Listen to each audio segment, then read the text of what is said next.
കാട്ടാനയുടെ ആക്രമണത്തിൽ കഴിഞ്ഞ ദിവസം മരിച്ച പുൽപ്പള്ളിയിലെ പാക്കത്തെ പോളിന്റെ കുടുംബത്തെ സന്ദർശിച്ചു. ആ മകൾ അമ്മ പറഞ്ഞ പ്രധാനപ്പെട്ട ആവശ്യം, ഞങ്ങളുടെ ഏറ്റവും പ്രധാനപ്പെട്ട ബ്രെഡ് വിന്നറാണ് അച്ഛനാണ് പോയത്. ഞങ്ങൾക്ക് ആകെയുള്ള ഒരു ഇടം ഈ വീടാണ്. വീടിന്റെ പണി പാതി വഴിയില്ല. അത് ഏറ്റെടുക്കണം എന്ന് രാഹുൽ ഗാന്ധിയോട് പറഞ്ഞു. അത് ഏറ്റെടുക്കാൻ രാഹുൽ ഗാന്ധി തീരുമാനിച്ചു. അതിന്റെ നിർമ്മാണം പൂർത്തീകരിക്കാനുള്ള ഉത്തരവാദിത്തം ഏൽപ്പിച്ചിട്ടുണ്ട്. അത് നിർവഹിക്കും. മറ്റൊന്ന്, കാട്ടാന ആക്രമണത്തിൽ മരിച്ചതായിരിക്കുന്ന കുഞ്ഞവറാൻ, മേപ്പാടിയിലെ കുഞ്ഞവറാൻ, അദ്ദേഹത്തിന് വീടും സ്ഥലവുമില്ലായിരുന്നു. ബഹുമാനപ്പെട്ട ശ്രീ ബോബി ചെമ്മണൂർ, പ്രിയപ്പെട്ട ബോബി ചെമ്മണൂരിനോട് എന്റെ നിയോജകമണ്ഡലമായതുകൊണ്ട് ഞാൻ വ്യക്തിപരമായി പോയി അഭ്യർത്ഥിച്ചതിന്റെ അടിസ്ഥാനത്തിൽ അദ്ദേഹത്തിന് വീട് വെക്കാനുള്ള സ്ഥലം ശ്രീ ബോബി ചെമ്മണൂർ കഴിഞ്ഞ ദിവസം രേഖയടക്കം കൈമാറി. അദ്ദേഹത്തോടുള്ള നന്ദി ഈ സമയത്ത് പ്രകടിപ്പിക്കുന്നു. ബോബി ചെമ്മണൂർ നൽകിയ സ്ഥലത്ത് രാഹുൽ ഗാന്ധിയുടെ കൈത്താങ് പദ്ധതിയിൽ ആ കുടുംബത്തിന് വീട് വെച്ചു കൊടുക്കാനുള്ള നടപടി രാഹുൽ ഗാന്ധി സ്വീകരിക്കും. മറ്റൊന്ന്, കടുവയുടെ ആക്രമണത്തിൽ കൊല ചെയ്യപ്പെട്ട പ്രജീഷിന്റെ വീട് രാഹുൽ ഗാന്ധി സന്ദർശിച്ചു. അവിടെ നിന്ന് 2-3 പ്രധാന ആവശ്യങ്ങൾ വന്നു. ഒന്ന്, 3.5 കിലോമീറ്റർ റോഡ് അവർക്ക് സഞ്ചാരയോഗ്യമാക്കണം എന്നുള്ളതാണ്. അത് ഇന്നലെ തന്നെ മീറ്റിംഗിൽ വെച്ചുകൊണ്ട് ജില്ലാ പഞ്ചായത്തിനെ ഏൽപ്പിച്ചു. ജില്ലാ പഞ്ചായത്ത് അടിയന്തരമായി ആ റോഡ് നന്നാക്കാനുള്ള 18 ലക്ഷം രൂപ ഇമ്മീഡിയറ്റ് ആയി ജില്ലാ പഞ്ചായത്ത് വെച്ചു. ആ റോഡ് പൂർത്തീകരിക്കും. മറ്റൊന്ന്, വെള്ളമുണ്ട പുളിഞ്ഞാലിൽ കാട്ടാനയുടെ ആക്രമണത്തിൽ മരിച്ചതായിരിക്കുന്ന തങ്കച്ചന്റെ കുടുംബമാണ്. ആ തങ്കച്ചന്റെ കുടുംബത്തിന് ജോലി നൽകാം എന്നുള്ളത് നേരത്തെ ഉറപ്പ് കൊടുത്തതാണ്. ആ ഉറപ്പ് ഒരിടത്തും പാലിക്കപ്പെട്ടിട്ടില്ല. ഇതുൾപ്പെടെയുള്ള ഉറപ്പ് 2 ആഴ്ചക്കകം പാലിക്കാൻ വേണ്ടിയിട്ടുള്ള തീരുമാനം ആ മീറ്റിംഗിൽ എടുത്തിട്ടുണ്ട്.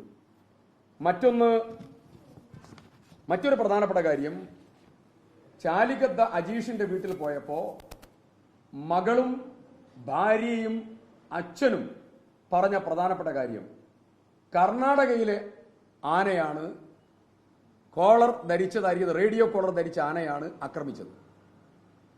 അതുകൊണ്ട് കർണാടകയുമായി സംസാരിക്കാനും സാമ്പത്തിക സഹായം കിട്ടുമോ എന്ന് നോക്കണം എന്നാവശ്യപ്പെട്ടുകൊണ്ട് ഇന്നലെ കാലത്ത് ആ കുടുംബം നിവേദനം കൊടുത്തു.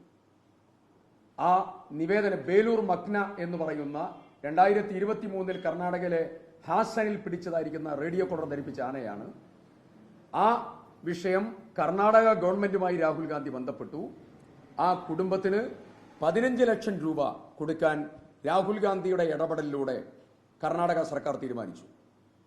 വയനാട് ഒരു ട്രൈ ജംഗ്ഷനാണ്. ഒരു ഭാഗത്ത് തമിഴ്നാട്, ഒരു ഭാഗത്ത് കർണാടക, ഒരു ഭാഗത്ത് വയനാട് ജില്ല, കേരളം. അതിൽ Nagarhole, Bandipur, Mudumalai, Wayanad wildlife sanctuary ഒരു ബയോസ്ഫിയറാണ്. സ്വാഭാവികമായി ഒരു കോർഡിനേഷൻ ഉണ്ടാകണം. ഈ കോർഡിനേഷന് നേതൃത്വം കൊടുക്കാം എന്ന് ഗവൺമെന്റ് പറഞ്ഞിട്ടുണ്ട്. അതിന്റെ കൂടെ തന്നെ 2 സംസ്ഥാനങ്ങളിലെ വനം മന്ത്രിമാരോടും മുഖ്യമന്ത്രിമാരോടും ഈ കാര്യം ഗൗരവത്തോടുകൂടി ശ്രീ രാഹുൽ ഗാന്ധി ബന്ധപ്പെട്ട് കാര്യങ്ങൾ മുന്നോട്ട് നീക്കുകയാണ്. ബെറ്റർ കോർഡിനേഷന് വേണ്ടിയിട്ടുള്ള കാര്യങ്ങളും ശ്രീ രാഹുൽ ഗാന്ധി നേതൃത്വം കൊടുക്കുന്നു. ഇന്നലെ ശ്രീ രാഹുൽ ഗാന്ധി കേരള മുഖ്യമന്ത്രിയുമായി അവിടെ വെച്ച് ബന്ധപ്പെട്ടു. അദ്ദേഹം അപ്പോൾ കുട്ടികളുമായിട്ടുള്ള സംവാദത്തിലായിരുന്നു. അതിനുശേഷം മുഖ്യമന്ത്രി എന്നെ കോണ്ടാക്ട് ചെയ്തിരുന്നു. രാഹുൽ ഗാന്ധി അദ്ദേഹത്തെ ഉടനെ കോണ്ടാക്ട് ചെയ്യും. അതുകൊണ്ട് ബെറ്റർ ആയിട്ടുള്ള കാര്യം വയനാട്ടിലേക്ക് വേണം എന്നുള്ള കാര്യത്തിൽ മുഖ്യമന്ത്രിയെ അപ്രൈസ് ചെയ്യാനുള്ളതായിരിക്കുന്ന കാര്യങ്ങളും രാഹുൽ ഗാന്ധി നേതൃത്വം കൊടുക്കുകയാണ്. ഭാരത് ജോഡോ ദേശീയ തലത്തിലെ യാത്ര നിർത്തിവെച്ച് വയനാട്ടിലേക്ക് വന്ന് ജനങ്ങളെ ചേർത്ത് നിർത്താൻ നേതൃത്വം കൊടുത്ത രാഹുൽ ഗാന്ധിയോടുള്ള നന്ദിയും ഈ സമയത്ത് പറയുന്നു. അദ്ദേഹം പറഞ്ഞത് ഇതെന്റെ ഉത്തരവാദിത്തമാണ്, ആ നിർവഹണം ഞാൻ നടത്തുന്നു എന്നാണ് അദ്ദേഹം പറഞ്ഞിട്ടുള്ളത്. ഇത്രയും കാര്യങ്ങളാണ് നിങ്ങളോട് പങ്കുവയ്ക്കാൻ.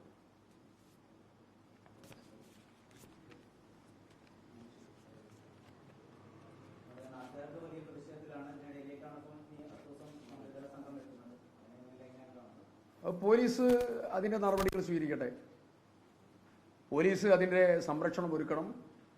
പോലീസ് അതിന്റെ ബുദ്ധിമുട്ടുകളില്ലാതെ അവർക്ക് പോകാനുള്ള സൗകര്യമൊരുക്കും പോലീസ് എന്നുള്ളതാണ് കരുതുന്നത്. ഒരു രീതിയിലുള്ള അനിഷ്ട സംഭവങ്ങൾ ഉണ്ടാകുന്നത് വയനാടിന് ക്ഷീണമാണ്. ഒരു അനിഷ്ട സംഭവങ്ങളുമില്ല. ഇപ്പം വയനാട് ഡെവലപ്പ് ചെയ്തുകൊണ്ടിരിക്കുന്ന ഒരു പ്രധാനപ്പെട്ട മേഖല ടൂറിസം.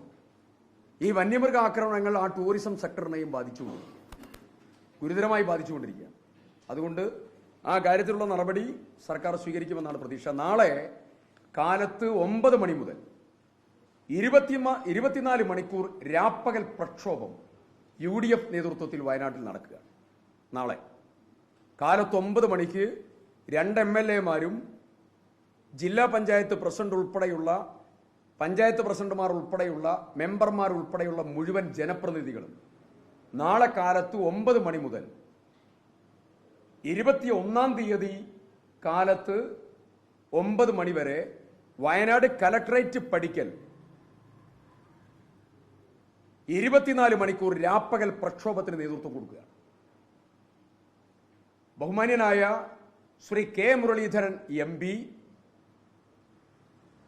ശ്രീ രമേശ് ചെന്നിത്തല മുൻ KPCC പ്രസിഡന്റ്, പ്രിയപ്പെട്ട ശ്രീ അബ്ദുറഹിമാൻ രണ്ടത്താണി തുടങ്ങി രാഷ്ട്രീയ മത സാമുദായിക മേഖലകളിലെ പ്രമുഖരും പ്രഗത്ഭരുമായ ആളുകൾ ആ പ്രക്ഷോഭത്തെ അഭിസംബോധന ചെയ്യും.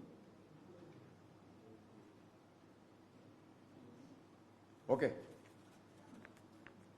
Thank you. പെട്ടെന്നാണ് പത്രസമ്മേളനം തീരുമാനിച്ചത്. അത് ഇന്ന് ഞാൻ സമരാഗ്നി യാത്രയിലേക്ക് പോവുകയായിരുന്നു. അപ്പോൾ കേസെടുത്തു എന്നുള്ളതായിരിക്കുന്ന ഒരു വാർത്ത വന്നതിൻ്റെ അടിസ്ഥാനത്തിലാണ് പെട്ടെന്ന് വിളിച്ചു ചേർക്കേണ്ടി വന്നത്. നിങ്ങൾ സഹകരിച്ചതിന് നിങ്ങളോട് പ്രത്യേകമായിട്ടുള്ള നന്ദി പറയുന്നു.